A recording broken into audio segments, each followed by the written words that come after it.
Today is June 1st, and it's the voicemail episode of Talkin Yanks, and we literally just got some decent, good news that I think we're all excited about. So let's answer some voicemails, let's talk some baseball, let's talk Yanks. Talking Yanks with old Jomboy and Jake. Recaps galore and weekly awards, stat lines, steaming hot takes. Your Yankees news with these two fine dudes. It's time for Talkin Yanks. Talkin Yanks with old Jomboy and Jake. Talkin Yanks with old Jomboy and Jake. What's going on, everybody? How are you doing? Were you just excited, or were you telling me something? Welcome to Talkin Yanks. It is June 1st. My name is Jimmy. I got Jake with me. I got BBD with me.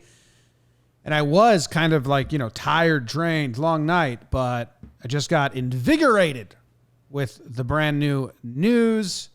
I am excited. Jake, how are you doing on this first day of June? James, I'm okay. As you know, a lot going on in the world.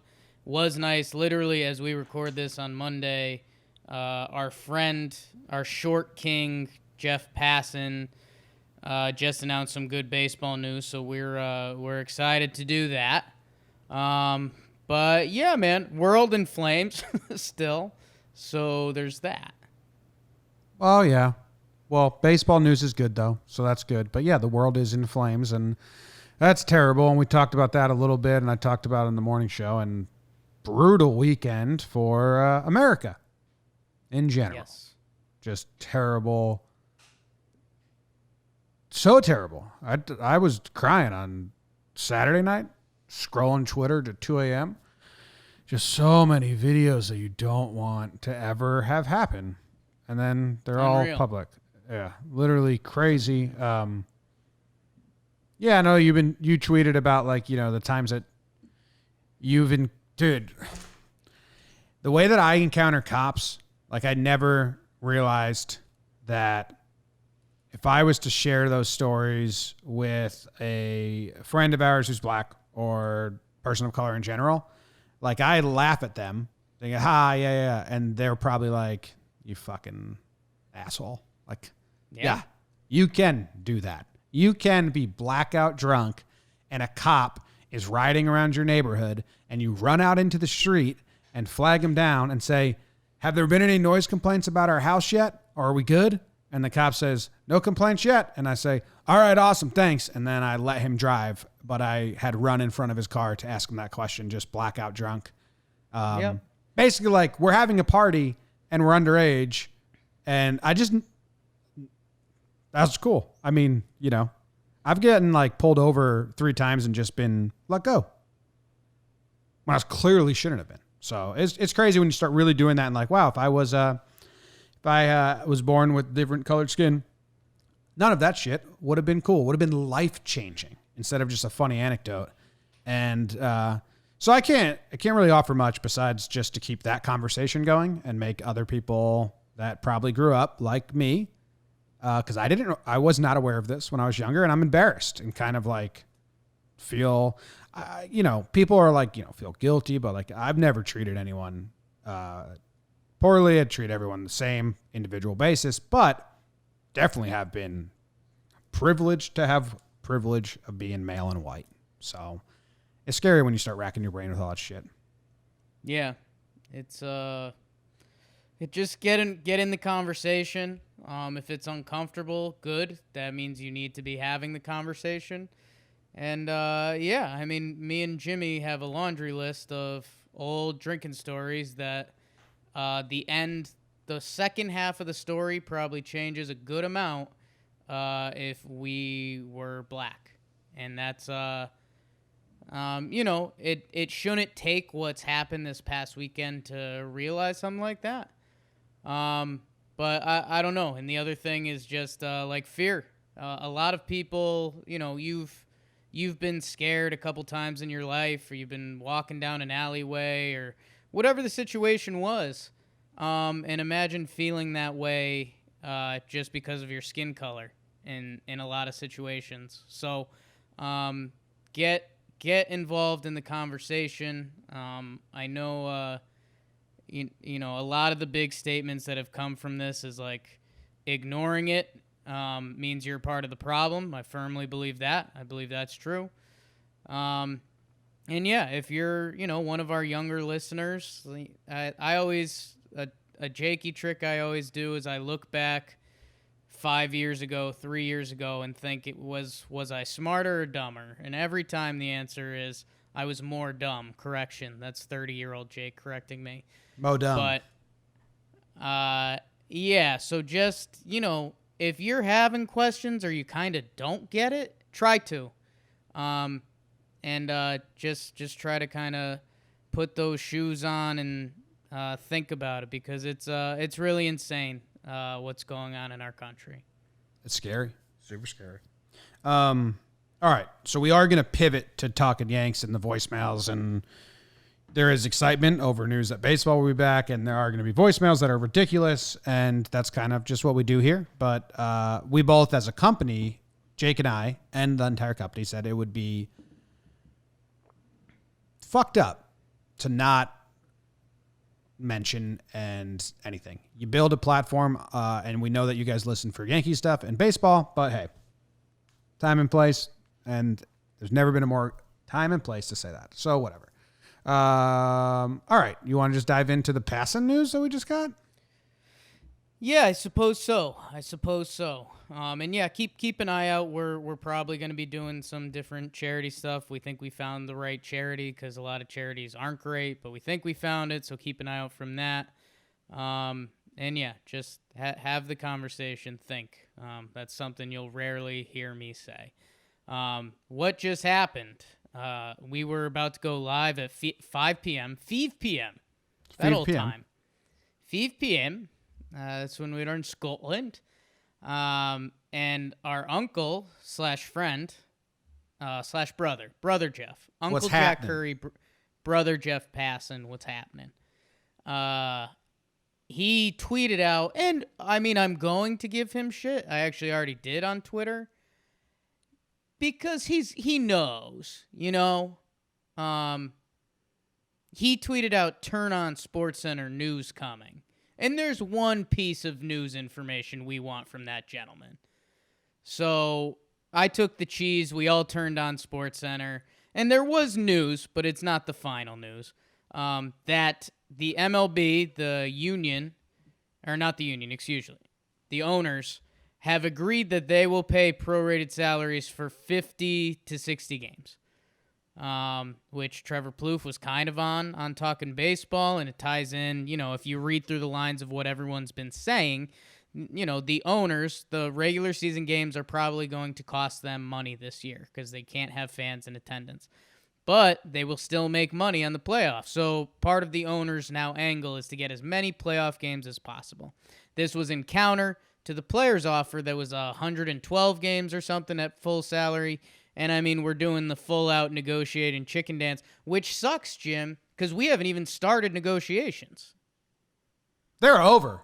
I mean, they're playing. There's 100% the non-starter stuff. I wish we could start the negotiations, and then we could talk about We had a lot of fun texting yesterday about how both sides were like, that's a non-starter.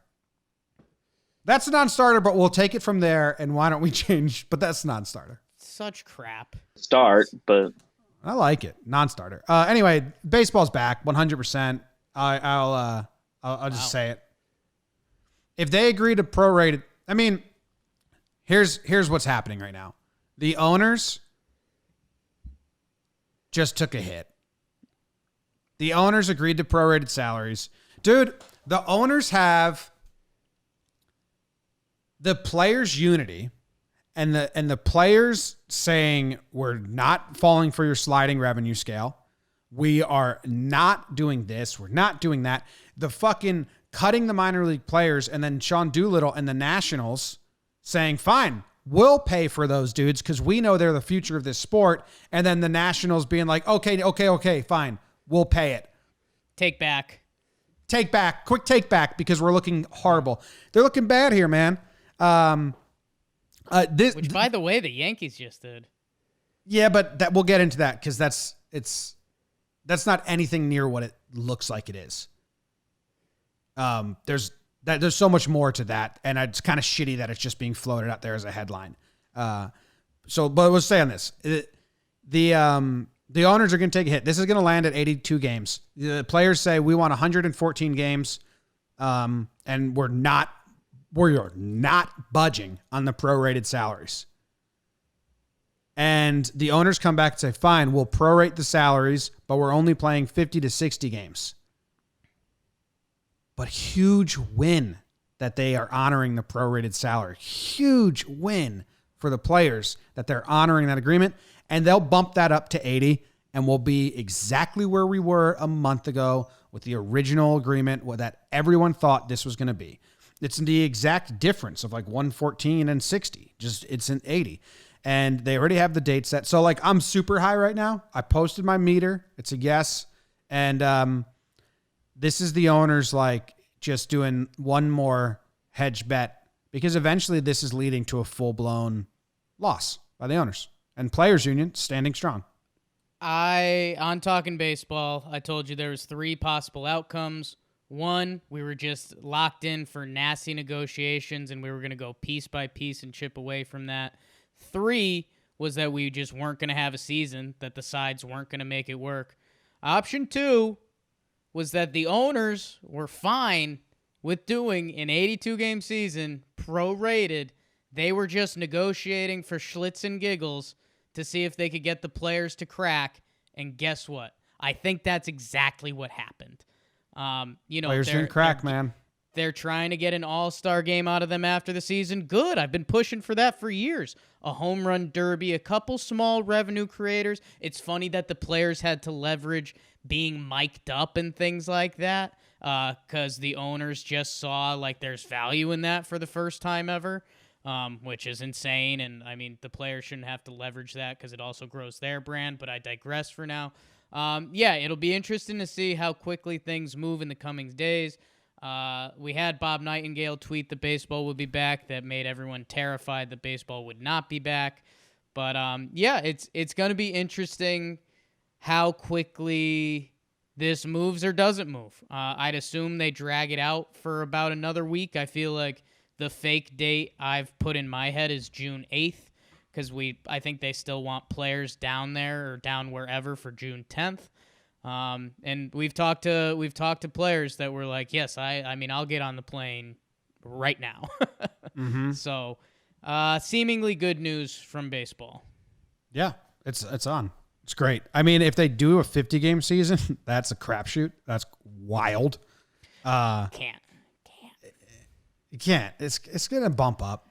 And the thing is with that, like, okay, even if perfect world, you figure out a way to find division winners or whatever, the risk of player injury there is, like, monumental. Like, by the time these guys are ramped up at, 40, 30 games in, it's almost time to call the season. So I think, again, just a load of crock, negotiating to negotiate. Yep, I agree. I'm awesome. It's awesome. So I'm excited about it. I think we'll have baseball. Even if it is a 50-60 weird season, I'm at the point now where at some point I was saying, no, I don't want that. But that was more like the 6-week season they were saying, which I still don't. I think I'd even still take that. I'm pretty deprived at this point. Would really like some baseball. So I'm excited. I think this is good. I think the union has done a great job of being strong and not breaking, and some owners are realizing, like, oh, okay, guess we have to do this. Because for 3 weeks there, we were kind of in limbo with, like, what are the players going to come back with? Are they going to come back with 82 games and a 90% sliding scale? Like, was the MLB going to set the tone with their first offer that the players had to go off that? And they did not at all, which was good to see. And yeah, man, it sucks because, dude, like 50, 60 games is like right below in our heads what counts as a real season. So, like, let's just get that up. Yeah. Brendan Cuddy said, an insider with MLB Players Union says most players, including several stars, say they won't play for anything less than half a season. Yeah. It's going to get to 82, dude. The owners are just slowly. It's whatever the option you said on Talkin. We already agreed to a goddamn contract. The owners just wanted to do the dance because they're sickos. Yeah, I think you're right. Wow. All right. That's good news, man. I mean, it's not confirmed. Potentially. Or we just get the rug fully pulled from us yet again. No. It's great news. All right, so before we go into voicemails, the other thing is the Yankees cut 45 players today, which it would have happened anyway. It has nothing to do with Corona, really. The Yankees have 8 minor league affiliate teams. 8, the most out of any baseball team. And with the new restructuring of minor leagues, every team is only allowed to have 4 minor league teams. So the Yankees were cutting a ton of players this season, at the end of this season, no matter what, because the league now says you cannot have as many players as you have in your farm system. So it looks bad out of hand. The Yankees and everyone that was going to stay with the team next year is getting paid in full the same rate that they've been getting paid. But a lot of these guys were getting cut anyway. So it's kind of shitty that they're just lumping this into a bad headline when really the Yankees are taking care of everyone that's part of their future. Yeah, a couple things here, because this has been going around baseball in different ways, with different organizations handling it. This is not what the Nats were doing, but what some of the other teams were doing.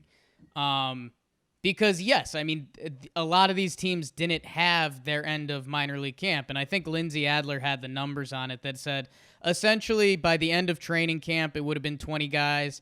And then by, now, it would have been another 20. And that's kind of the 40. But, Jim, the other side of this is, with everything that's going on with minor league stuff, I think Brendan Cuddy, he tweeted this out a couple minutes ago. If they had kept these guys on the same scale until the end of August, it would have cost the Yankees $234 or a little over $200,000. Yeah, but I mean, they could have been cut anyway. Players get they could have, but some also could have made it, and that's kind of the whole minor league thing right now. Yeah. But the Yankees have too many minor leaguers anyway. A lot of this discussion is similar to what some of the other teams were doing. It's not as bad as Oakland or the teams that were just doing as bad as they possibly could, the Angels. But a lot of these minor league cuts you're hearing about, the guys that were about to get reduced pay from the Nats and things like that, it's because these teams never did the original cut. So this whole issue has kind of been the same thing. Yeah, it's just they're going to get cut in 2 months anyway. Yeah. I guess there's kind of an argument for instead of how the A's, they aren't being paid, but since they weren't released, they're still employed and can't go on unemployment. There's an argument for now the Yankees guys can go on unemployment. They'd probably rather not lose their job, but they can get more on unemployment than $400 a week that they were making to not really be part of the Yankees' future. What the A's did is straight up terrible. Evil. Yeah. Awful. Yes. Awful. This is, bad, but is it even? These kids weren't going to be part of the organization next year. It's not like they're on furlough and hey, we'll bring you back. They're going to get cut anyway. The road was ending now, or when does the season end? August. So 3 more, if they were playing 3 more months.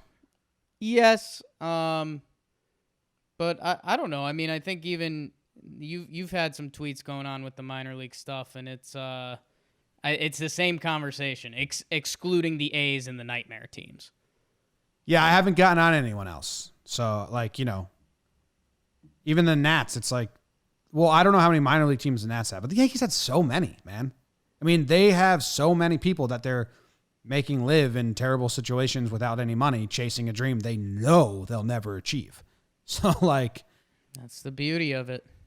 no, I don't like the whole selling the dream to too many people. So I don't think it's nearly as bad. And they had to make cuts anyway. So anyone that's staying in the organization, the Yankees are taking care of in full. Same way. So like, I just think it's being blanketed out there as the same as like the A's and shit, when it's really not. The A's is terrible. Every time the beat writers tweet out, "Oh, the Tigers are going to pay their guys. This team's going to pay their guys." It's the exact same boat as the Yankees. So I don't know. Just kind of bad vibes. How many like affiliates do they have? Because I remember like a lot of the teams don't nearly have as many affiliates as the Yankees.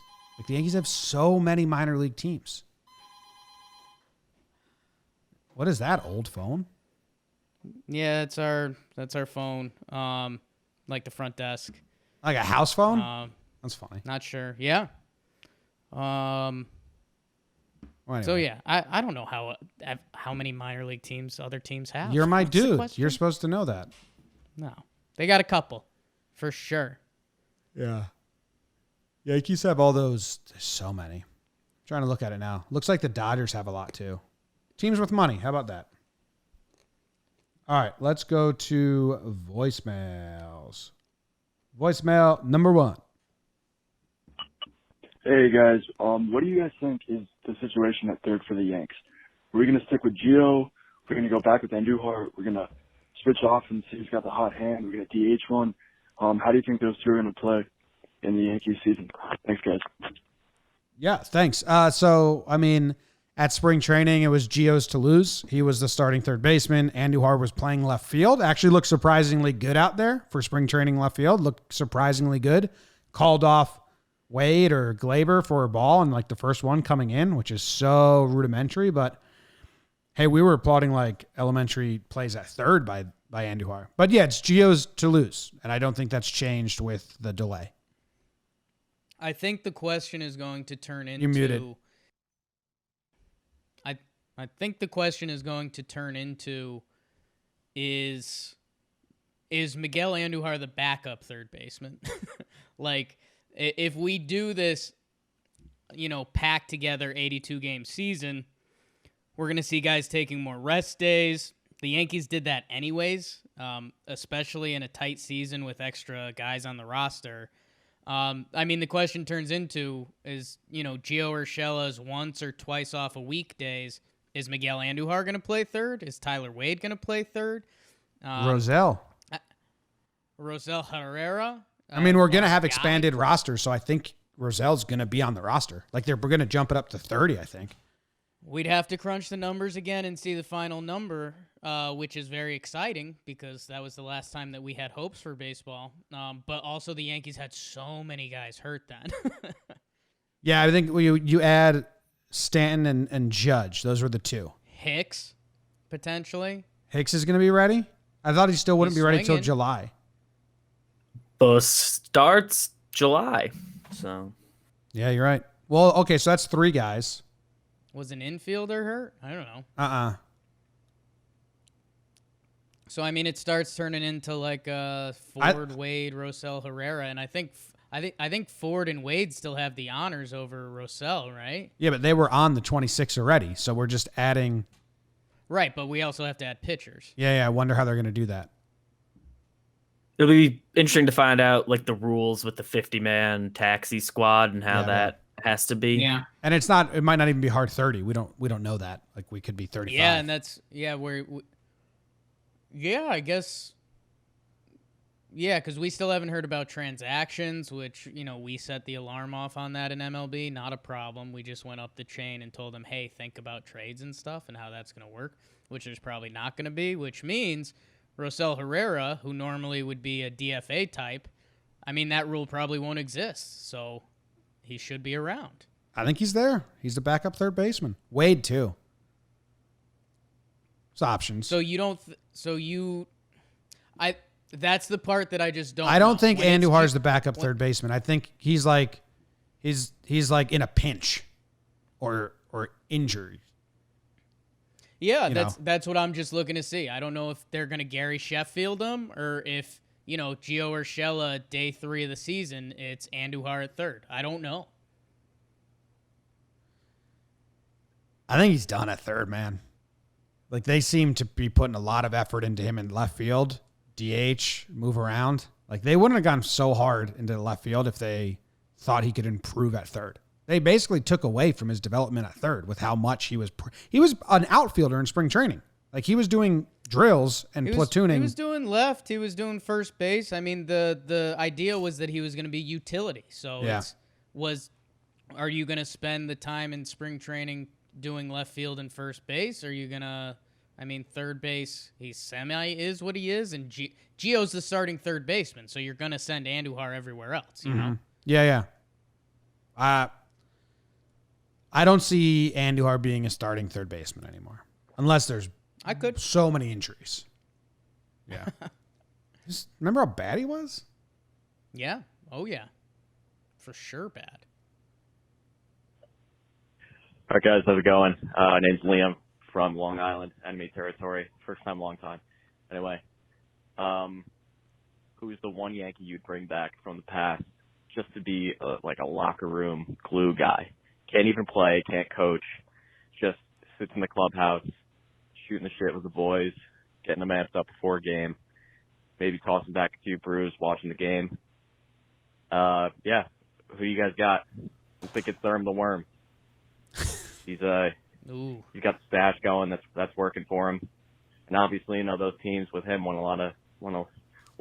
So let me know. Thanks, Liam. Good question. I gotta disagree with Therm the Worm. I think if Thurman Munson's not playing, everything he does falls short, and he's just kind of like an asshole in the clubhouse. Way too tough on guys. Yeah. I have an answer. Okay. That, I racked my brain on it quickly. Don Zimmer. Thought about that. You did can't Zim play for the Yankees? I don't know. Did he have to play for him? He suited up. I think they said ex-player. He suited up as a Yankee. You can't bring back anyone that is still fit enough. They got to be 60 plus. Those are the guys we're talking about. Like, you're not going to bring CeCe back as a mascot. There's a good argument for CeCe if someone wants to make it. And I still don't think Don Zimmer counts. I think the whole idea was player. Well, Zimmer didn't play for the Yankees. Yeah, but he wore a Yankee uniform, so. Whoa, when you search Don Zimmer, the first thing that comes up is my breakdown. SEO off the charts. Let's go. Look at that. Look at that ish. Yeah, I'm going to bend the rules and go Don Zimmer. You're not allowed, so think of your answer. What, do you have one? I'm going the other way. Like, I'm going, you kind of need a young guy. Like, I'd want a Trevor Plouffe type. Like, I kind of want a young, fun guy, keeping it light. Kind of like joking about how, like, he's washed and, you guys are still doing it. Enjoy it. God, I'm trying. Chi-Ming Wang? I don't know if the language would be there. I think that even becomes more fun. Just yuck it up. Like, Talkman is yelling about all of his at-bats, and Wong's just got he's like, stop, dude. We're basically just describing Aaron Boone's job. Yeah. Right? We really are. I mean, he's just... Yeah. I mean, Aaron Boone... a good one. Yeah, that's his job. Keep spirits light, be a glue guy in the clubhouse, and be an extra... Aaron Boone. We've described Aaron Boone. Willie Randolph. I mean... Yeah. Paul O'Neill would probably be a good time. Which Paul O'Neill are you getting? Are you getting the Warrior or are you getting Yes Network Paul? Because I want Yes Network Paul. You got to get a self-deprecating guy who's not going to tell you how good it was in his day and how he'd kick your ass. Right. So. Stump Merrill. I'm going to go to the 2008 Yankee roster and choose someone from there. Okay. And that's, Pettit. About time. Pettit was too skilled. This is a weird way that they're doing this. I mean, Luis Sojo. Yeah, they already did that he was a bench coach, Yeah. third base coach for a while. Do it again. I mean, bring Soho back. That seems like an obvious thing. So obvious. 2008 Yankees. It's Luis Sojo's current job. Isn't he still coaching for the Yankees? Giambi. Everyone said Giambi was going to make a great manager. Everyone loves Giambi. That's a good dark horse there. Matsui would be good, just giving everyone porn and talking about how good his hair is all the time. Oh, Chad Moeller. Dude, you used to love Chad Moeller.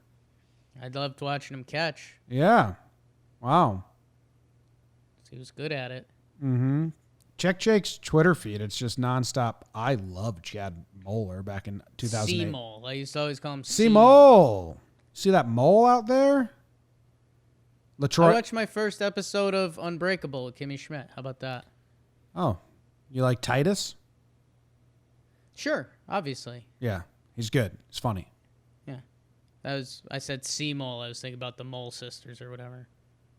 Yeah, the moles. You know who would be bad? LaTroy Hawkins. Yeah. Just stapling cleats to the floor nonstop. Yeah. Stanley being on the team specifically doesn't help that one. You know what they should do? They should... No, don't say that, Jimmy. Never mind. I got to... Let's switch. Good answers. Don Zimmer, Hi, both Jimmy. of us. Hi, Jake. It's Jenna Mario from New York. I'm just sitting here in my kitchen thinking about how much I miss baseball and how much I would pretty much give up anything to have baseball right now. So I was just thinking, it's probably too complicated and they probably would never do it, but what if there was a pay-per-view model for watching baseball on TV if fans couldn't go to the games? How much would you be willing to pay every night to watch the Yankees or any game at home on your TV? Hope you guys are doing good. Miss you. Go Yanks.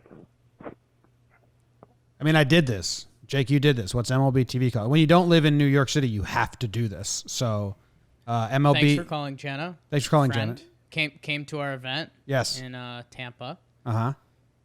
120 $120 a year.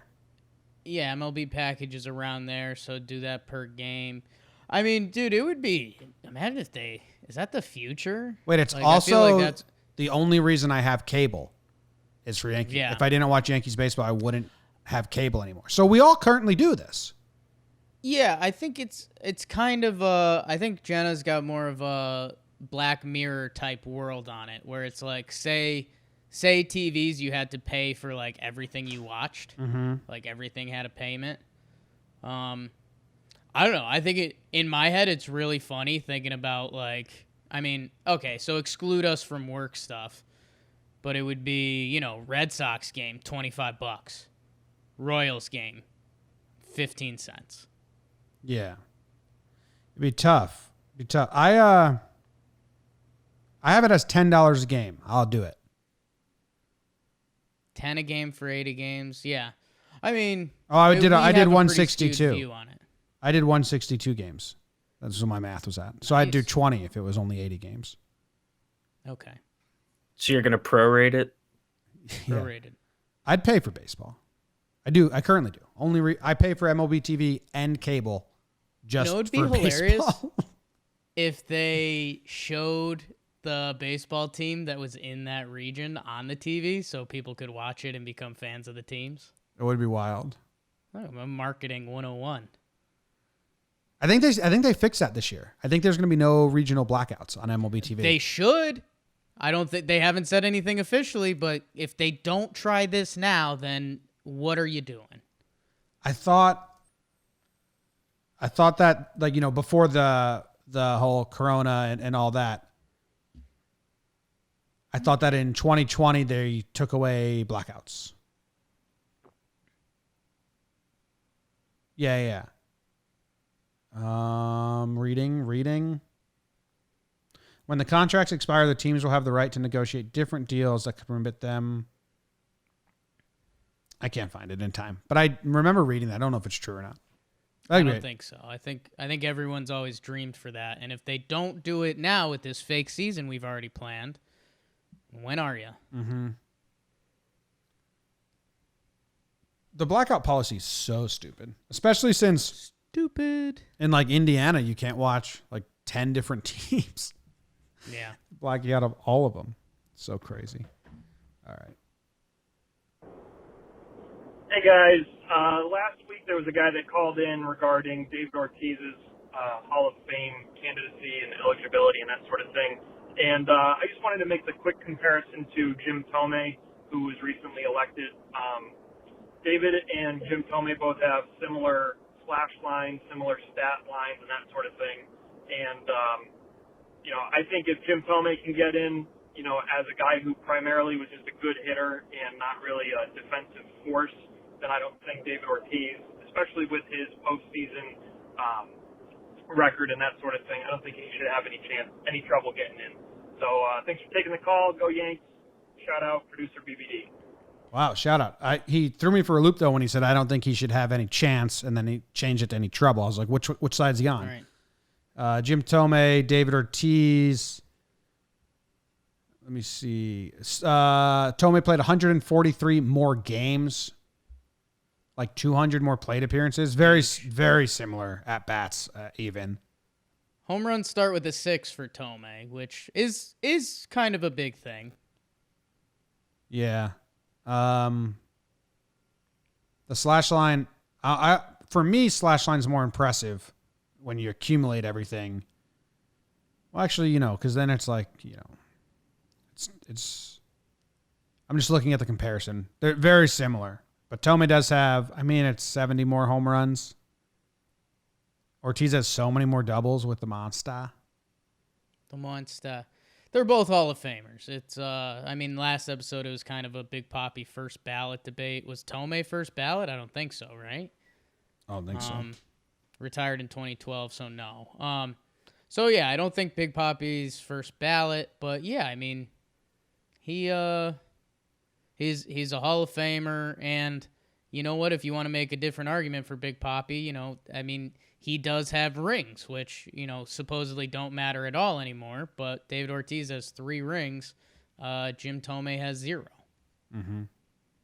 I know a lot goes into a team effort and everything, but, everything. David Ortiz also happened to hit in 59 plate appearances in the World Series. He had a .455 batting average, a .576 OBP, and a 1.372 OPS. So guess what, guys? Playoff shit is important sometimes. I don't care about the sample size. Whoa. Coming for Eat their bugs. necks. Yeah, he's a Hall of Famer. I haven't worn these glasses in a while. I feel powerful. I didn't even notice him. Look out. It's Boobach. Just hoping that back scratcher is working out for you guys.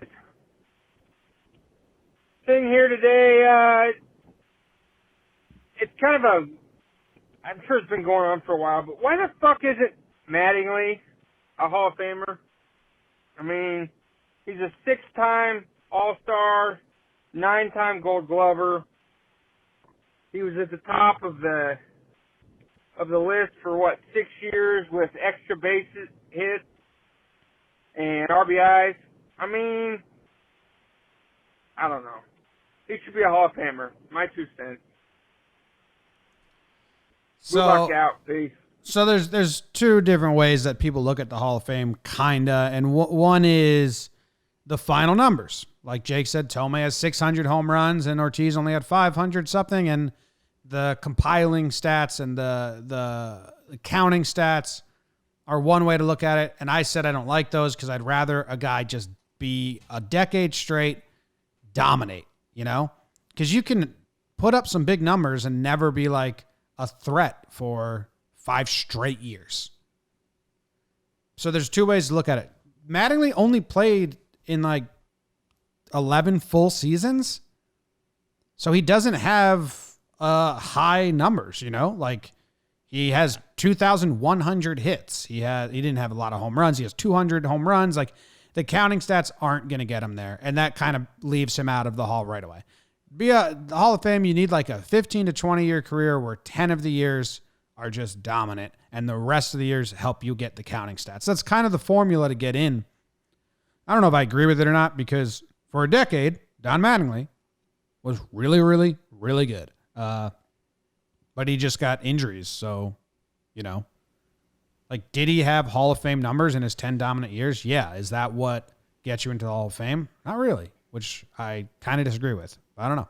And it kind of can, Jimmy, and I think that's the other half of the argument is that, there are guys that have decades that do stand out more than Donnie's. If Donnie could have put it together for 15 years doing what he did, I think you're absolutely right. But in that tight time frame, the other thing that does stand out is the 9 Gold Gloves. That is a special number. He's won an MVP, he's won a batting title, but I don't know, man. I think, if you put Donnie's numbers against some other guys, you just land in that Hall of Very Good category. I know it's kind of a lame sports radio line, but, I think at the same time, baseball has that and it's special. Like the NBA, the Hall of Fame is really easy to get into. I was listening to something the other day if Andre Iguodala is a Hall of Famer, and he is. Dwight Howard's a Hall of Famer, and he's like hated by the league and viewed as like a cancer throughout his career. So I don't know. I think there's something about baseball's Hall of Fame being a special, special place. And yes, you have some outliers and guys that sneak in. Harold Baines this year, not a lot of people talked about. People did talk about it, but it's kind of bad. Like Harold Baines was a good ball player. I would have Donnie Mattingly over Harold Baines. Unfortunately, when you start picking out the outlier, there's a lot of guys from that Hall of Really Good that could fit in there. Harold Baines was pretty good, though. Harold Baines was good. But man, do you remember that whole thing? The committee was like 2 of his ex-managers and 1 of his ex-GMs. Yeah, Jimmy, I remember. Look at his individual seasons. The guy was good, but he wasn't like he's the exact cumulator you were talking about. 19. No, I don't care. But his slash line, which isn't counting stats, 19 seasons, he averaged an 834 OPS and a 124 OPS plus. Never had a season underneath. Am I looking at the wrong thing? Baines? Harold Baines? For his career? Yeah. He's an 820 OPS. Yeah, I'm taking the best chunk.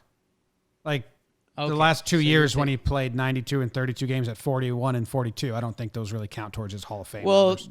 Okay, I'm saying, look at Harold Baines' numbers and look at Donnie Mattingly's numbers and know that one guy was a DH and one was a 9-time Gold Glover. I understand. I'm just saying, like, Harold Baines' numbers are still pretty good. For 19 straight years, he had a 124 OPS. It was, really good. I'm just saying, I didn't realize that those were good. Those were that good. It's a long time to be that good. Good. Oh, it's great. Mattingly's is what? The same? Baseball Reference showed me his Don Mattingly's manager page, as if I want that. It's nice. It's not bad. So, Mattingly's best stretch was, let's see, full seasons. Baseball Reference, a lot of stuff going on. And he's sitting at an 837 OPS. Pretty similar, 131. They're pretty similar, except Baines did it for another decade more. Yeah, Baines did it for a little while more, but, one didn't play defense and one's a 9-time Gold Glover. Yep. I don't know. I like the Hall of Fame being limited. So, I wouldn't have either guy in. Yeah, no, I think that's the thing, and that's the problem is that now that Harold Baines got in, he's the low dude on the totem pole, so everyone's got a guy or 2 guys that's above Harold Baines, but Harold Baines should not be your measuring stick. No. Yeah, that was crazy. I remember when Bert Blyleven who we met and was a riot, got in. Everyone was like, what? I've never looked at his numbers. But I remember WFN airwaves being like, holy smokes. That guy was never even a stud. It was a weird mix of baseball because he accumulated a lot of numbers. I think a lot of wins. That where some of Bert's numbers were on all times lists, like everyone around him was a Hall of Famer. That it kind of got to the point like, okay, if all of these people and all of these people are Hall of Famers, then I think Bert is too. So they did it. Hall of Famer by association. His final ERA plus is under 100. If that says anything. Stuff. All right. That's kind of tough, right? I mean, it's not ideal, but again, I'm sure if you cut out some of the fringe years like we did with Harold and some of the other guys, you can. But I mean, I think I have a hard stance there that, like, you know, you cut out the fringe numbers to make your ERA plus like 120, 130. When if you fall underneath, if your final number is below average, I don't know if you should even be considered. Wait, are you looking at the same thing again? His final number is 118 for ERA plus. I was looking at the wrong thing. Okay, congrats on the Hall of Fame, Bert. Did you see the gap where it says did not play? Threw me off. Yeah, okay. Congrats on the Hall of Fame, Bert by 11. What's up, boys? It's Little Boobach. Just got done listening to the Talkin Baseball interview with Cole Tucker. 100%. He's got an infectious personality. He's already put me in a better mood. I'm making a 7-hour drive down to Arkansas to see my girlfriend and her family at their lake house. That's definitely just put me in a better mood. Also, quick tidbit of information.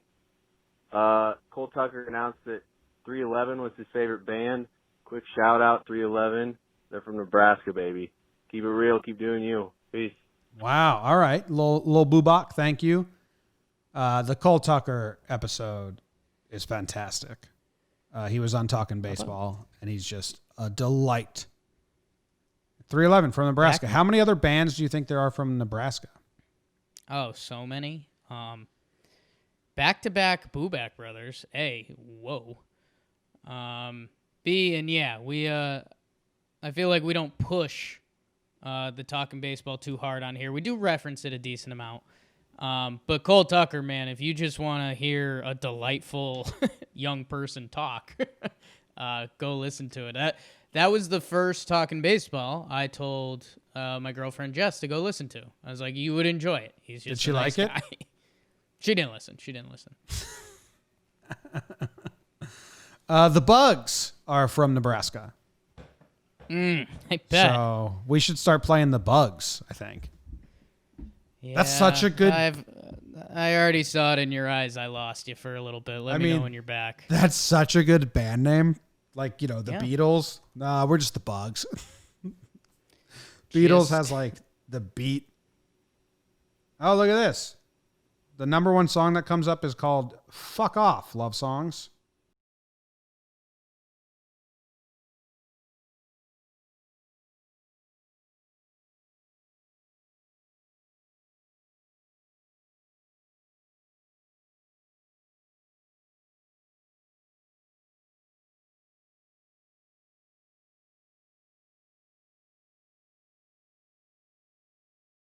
It's fantastic. What a great song. All right. So did we just lose copyright? Yeah, that was the Bugs. Cool. Hey,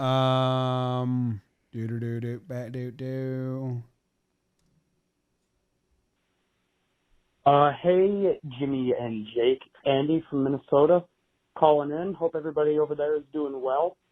And I just had a quick question for you guys related to the Yankees' future plans with some of their younger guys. So I've been thinking guys like Andujar, Frazier, Estevan Florial down in the minors. Where do you guys think they are going to fit in the Yankees' super deep, absolutely stacked lineup in the next couple of years or farther down the road than that? Thanks, guys. Go Yanks. All right. So I thought he was talking about for this season, but he said like down the road, which is two different conversations, I guess. Florial has penciled himself out of plans. He's kind of flipped the pencil over and erased himself from making him part of future plans. I think if he is part of future plans, the Yankees will be like, oh, awesome. That's a plus. Not, yes, this is the plan. It's just so he hasn't played a lot. He's injured a lot, and it was raw talent from the jump, so I don't know if he's put it together either. So I think Florial at this point is not penciled into any plans. Clint and Andujar are they're on the roster, so they are bats trying to find a home in the field. Yeah, I think Florial's still surprisingly young, but the injuries have added up. I think I'll keep going with your pencil thing. You got me thinking in the pencil world. Florial's like if you went to a test, like a big test, SAT or something, and you bring 2 pencils, Florial's the second pencil right now.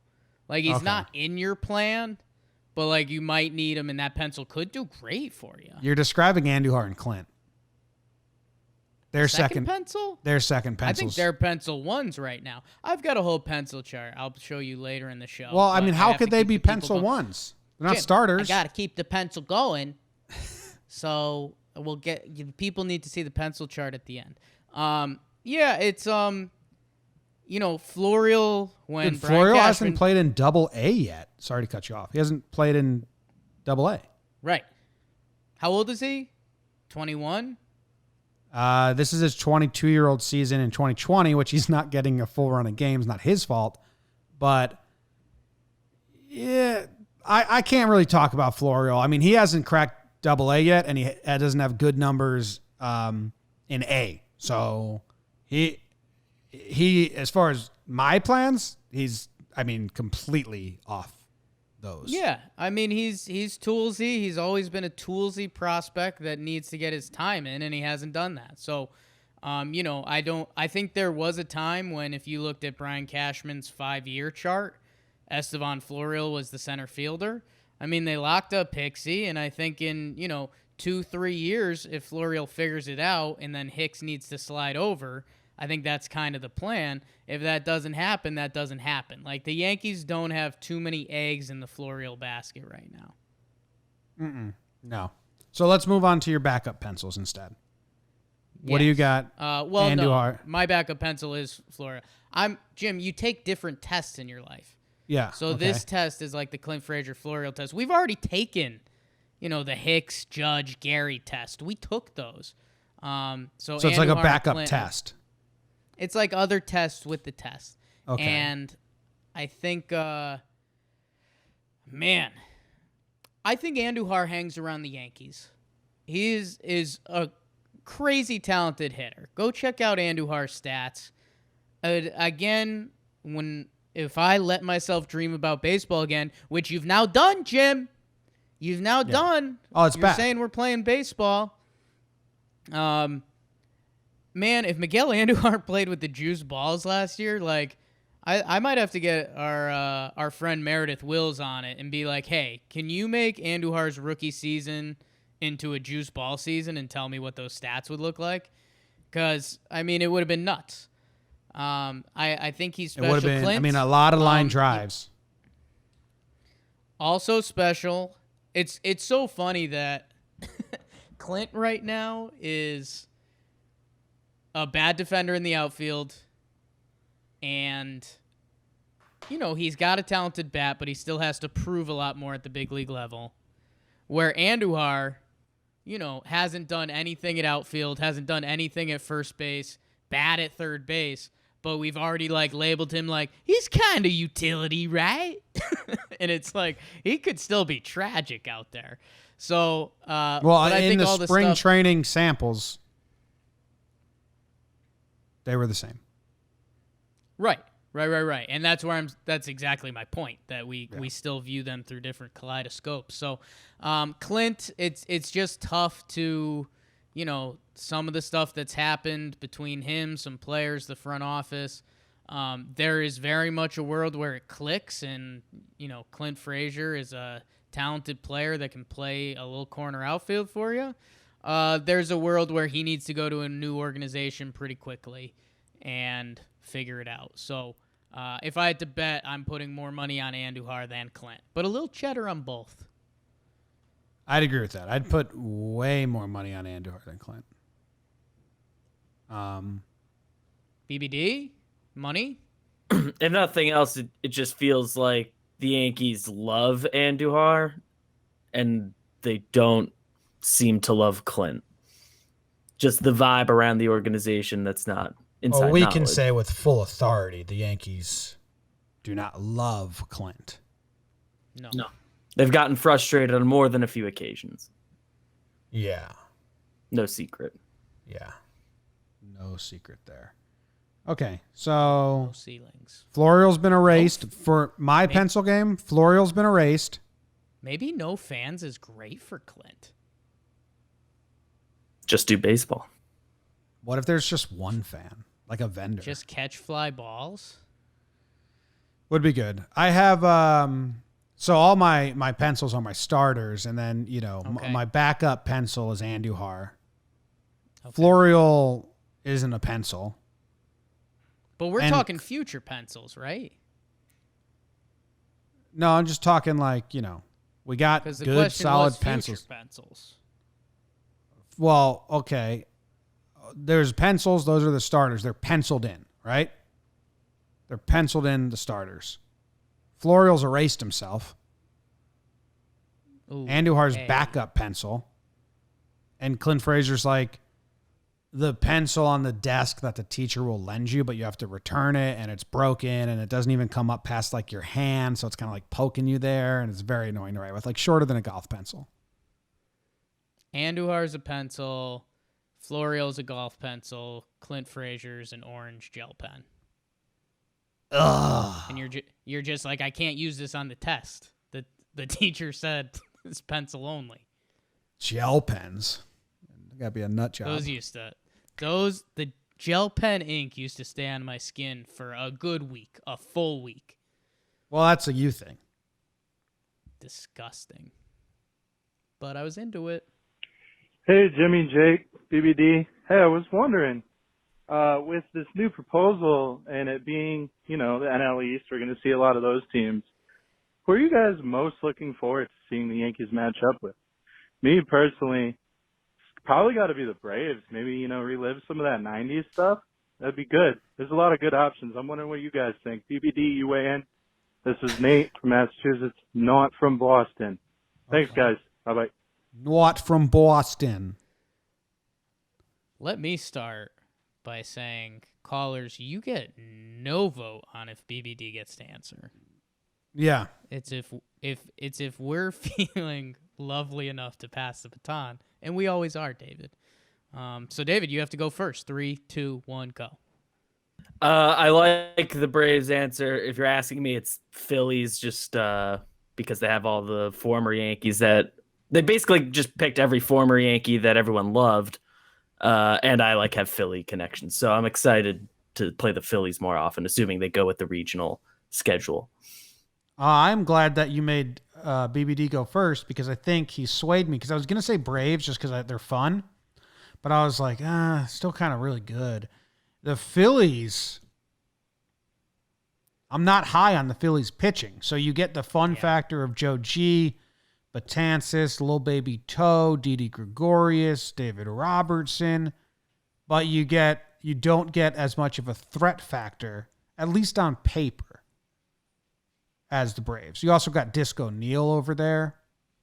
So I'm agreeing with the Phillies. Yeah, we should let BBD go first every time, because it did change my answer. Yeah, I mean, it's the Phillies. I was calling them Yankees East. I mean, you could see Toe potentially making the after-season All-Star game in a season like this. But yeah, man, that NL East is fun. I mean, the Braves are a good team. The Mets, probably everyone wants us to say that. And, those games would be fun. Stroman, Cinderschford, if he's on, that Mets bullpen. And yeah, I mean, the Braves are super talented, and we still haven't mentioned the Nats, who won the World Series last year. And dude, Jeter runs the Marlins, so those are going to be pretty heated. So yeah, T1 for everyone, a lot of pencils. So many pencils. You a fan of mechanical pencils? Never did it for me. It felt like cheating. I didn't love them. I didn't hate them. I didn't love them. You break them all the time. It's like, ugh, you know. Oh, you have a low moment. I only liked these kind of mechanical pencils, like the ones that kind of look like a real pencil. Are you familiar? BBD. Boo. Mechanical pencil snob. Yeah. But that was until that was like college is when I got into that, and like high school and stuff when I was actually using pencils often. I mean, you could erase pencils from those two sentences. It sounds like a hard drug. I mean, I didn't get into it till college, and then, then I was in pretty deep. I was like, whoa. Pencils meant math, and I hate math. I never used pencils in college. Boo. Okay. What's up, boys? It is Jordan from Boston.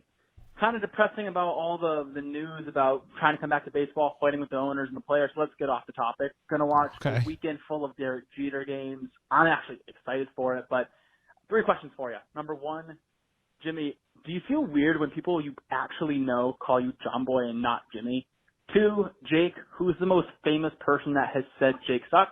Number 3, which current or former Yankee, if they asked to be on the podcast, would you be like, nah, we're all set? Which one, if anybody? Thanks. Go Yanks. Brutal third question. Well, JOMBOY started as friends. Like Jake called me JOMBOY before, it was a public name or whatever. So it was just a mix of all the other names I say. Yeah.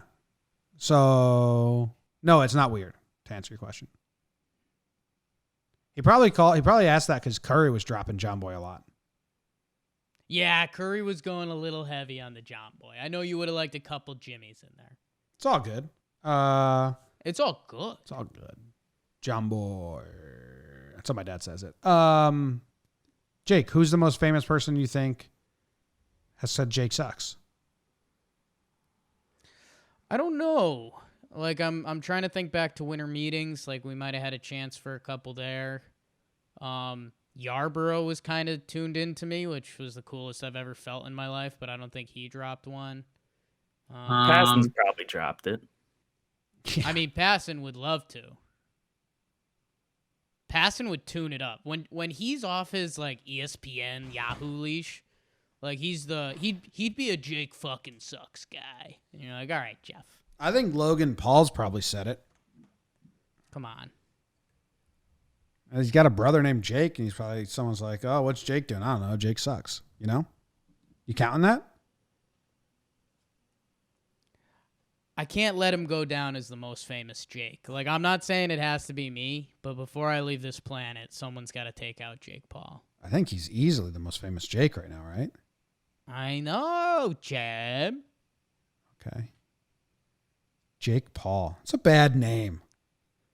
Killing me.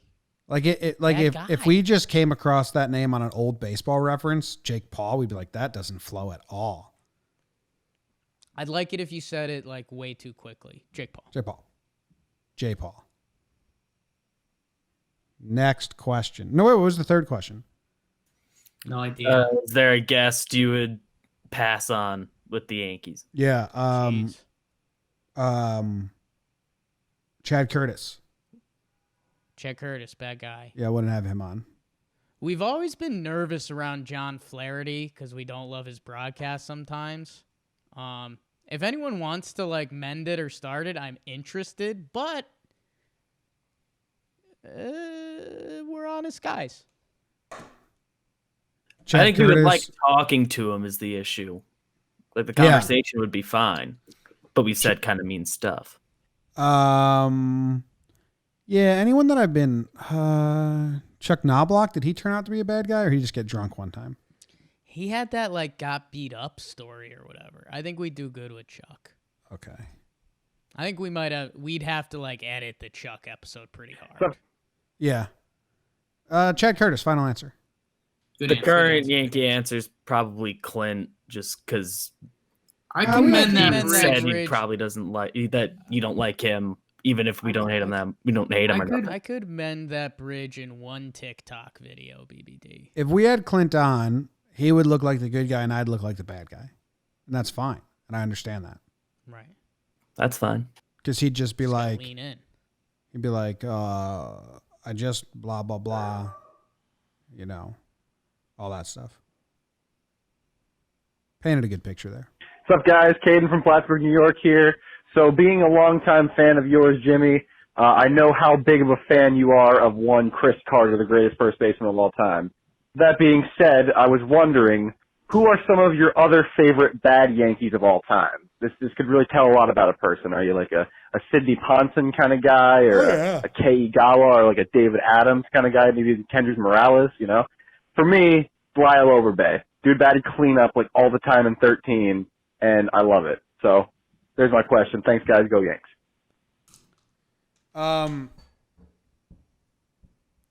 Good question, Caden. And Chris Carter was awesome. Are we doing like ironic likes or real likes?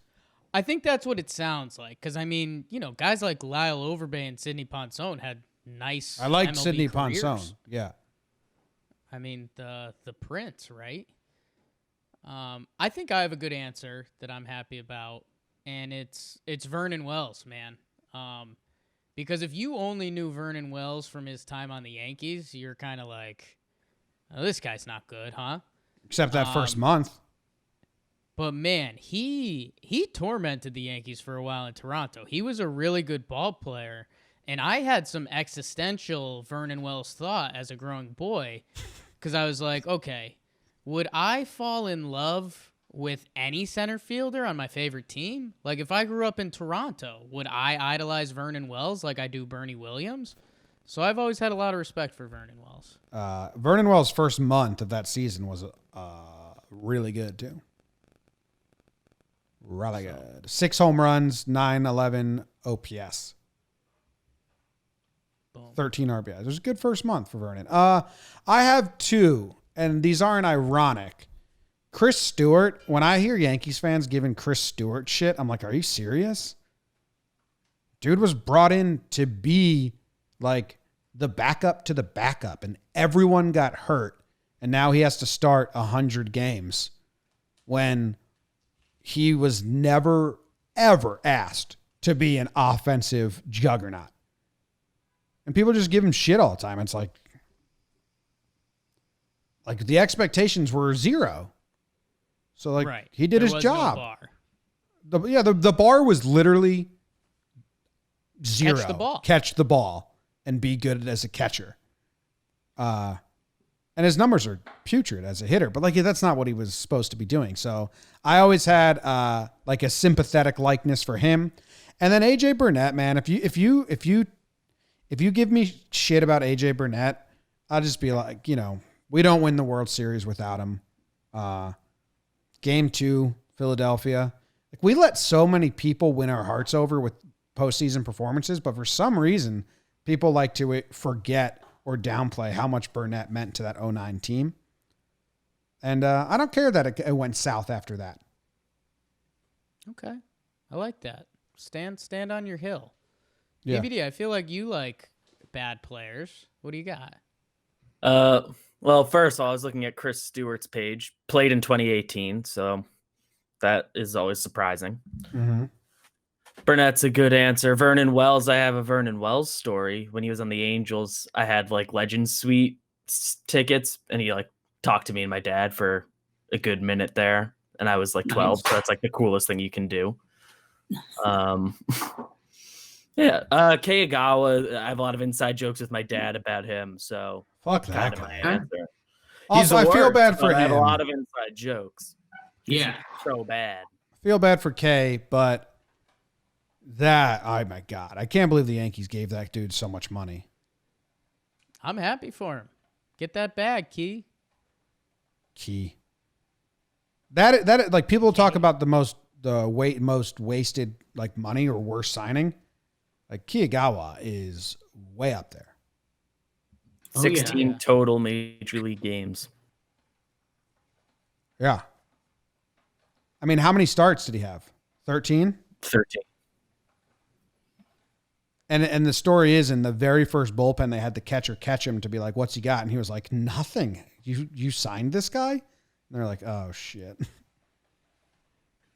Like that. Wasn't it like, if I'm remembering right, they like were in on Daisuke. He ended up picking the Red Sox, and they were kind of like, well, we want a Japanese arm now. Yeah, they're trying to make the next splash. They put him on the cover of Yankees magazine. They hyped him up, get that Japanese market money. And he was so Someone bad. lost a job over that. Someone lost a job. He was so bad. I mean, we could probably calculate how many pitches he threw. No, let K go. I'm not going to do it, but someone calculate how many pitches Kiyagawa threw and how much the Yankees paid him, and then tell me how much each pitch cost the Yankees. I appreciate you for doing that for me. Any other bad Yanks you like? I mean, Clippard, I really didn't like Clippard when he was on the Yankees. But he's Clippard's a good relief pitcher. So weird, Really man. nice major league career. Really good major league career. He's like the opposite of this answer, right? He was bad for the Yankees. Okay, that's fair. Really bad in 2017. Yeah. And then he beat didn't he go to Houston or something like that and win the World Series with them? He wasn't on the roster, but he was celebrating. Bizarre. Yep. All right, I think that's all we got for today. Thanks, guys. Appreciate you. And we will be back next episode. And that's how it works. Go Yanks. Tell them, Grams. Go Yankees.